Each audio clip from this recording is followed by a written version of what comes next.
Hello, everyone.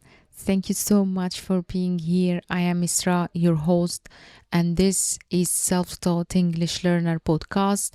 I really missed you, and a lot of days I don't remember exactly the last day that I record myself, but here is I am come back again trying to express myself in English, even I am non-English or non-native speaker, but I'm happy to have you here.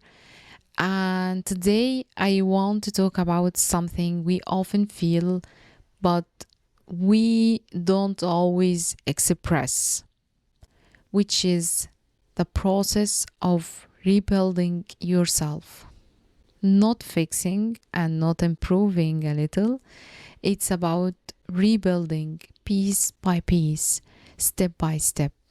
The same way you rebuild your language when you are learning something completely new, learning a new language that changes more than the words you speak.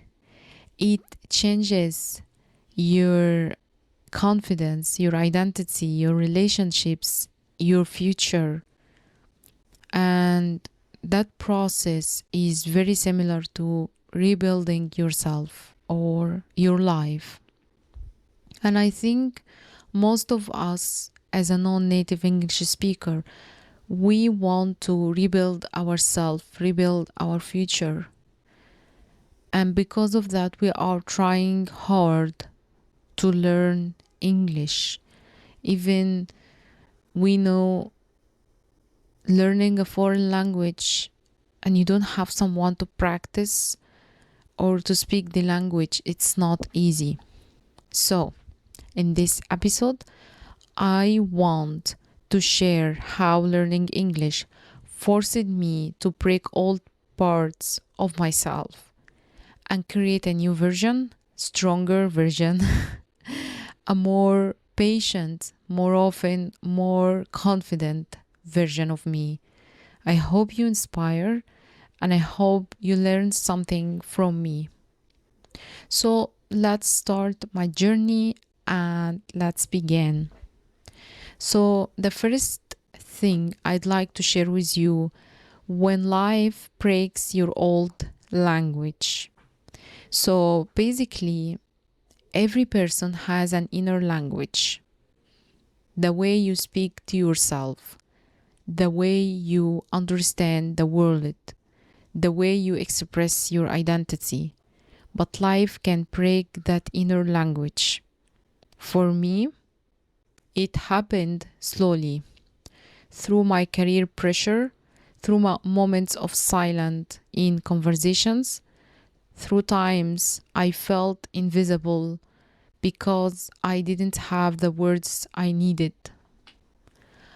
I started realizing that the old version of me, the one who relied on comfort, familiar words, familiar routines, couldn't survive the life I wanted. And I needed to rebuild myself, not only my English or improving my English, even myself. And let's move to the next part, which is rebuilding language. It's rebuilding your identity. So, learning English was not just a grammar and vocabulary, it was a full construction or reconstruction myself. When you learn a new language, you don't just learn new words, you learn new ways to think, new ways to communicate, new ways to connect. Every mistake I made in English felt personal. Every time I couldn't explain a thought, I felt like a part of me was missing. But you know that little by little, something started changing. Each new word was like placing a break. Each sentence I understood was like adding a new window. And each conversation, even the awkward one, was like building a new room in my mind. And I started to realize that slowly the structure of new me starting appearing. I didn't just rebuild my language, I rebuilt my courage, I rebuilt my confidence, and I rebuilt my belief in myself. Let's move on to the third part. Real moments that transformed me. There was a moment that felt small, but they changed me forever. Let me introduce the first moment I have. The first time I asked a question in English, my voice was shaking, my heart was loud, but I asked, and that moment taught me you grow by using even the imperfect tools you have, imperfect words you have. It wasn't easy for me to ask a question in a meeting in front of everyone in English just to understand something. I felt shaking in myself. My hand was shaking, my heart was beating, but I felt I have the courage to do that. And the second moment, I remember the first time someone said, I understood you. It felt like me, my English, and my effort finally opened a door to communicate.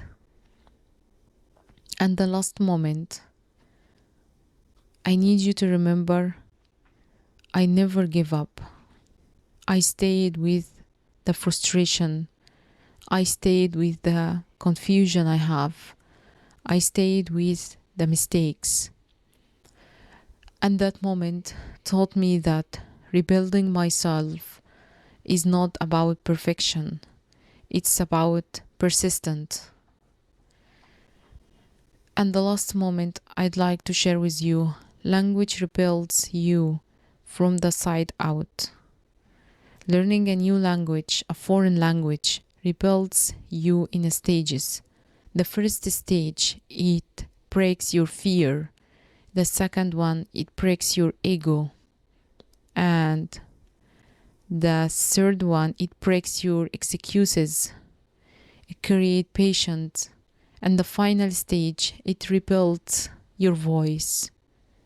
And once your voice is rebuilt, your identity follows. You start speaking differently, thinking differently, acting differently, and dreaming big.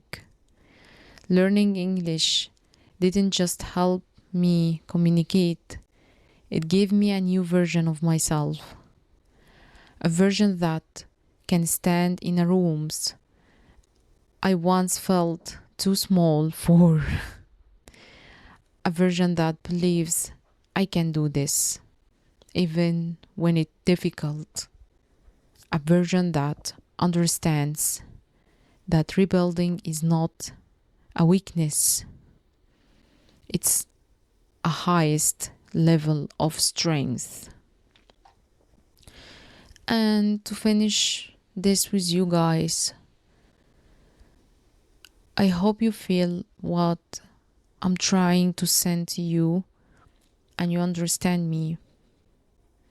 And I'd like you to invite you to learn again. I take a long break, and to be honest, I felt I am lost. And here I am again. I come back again to my passion point.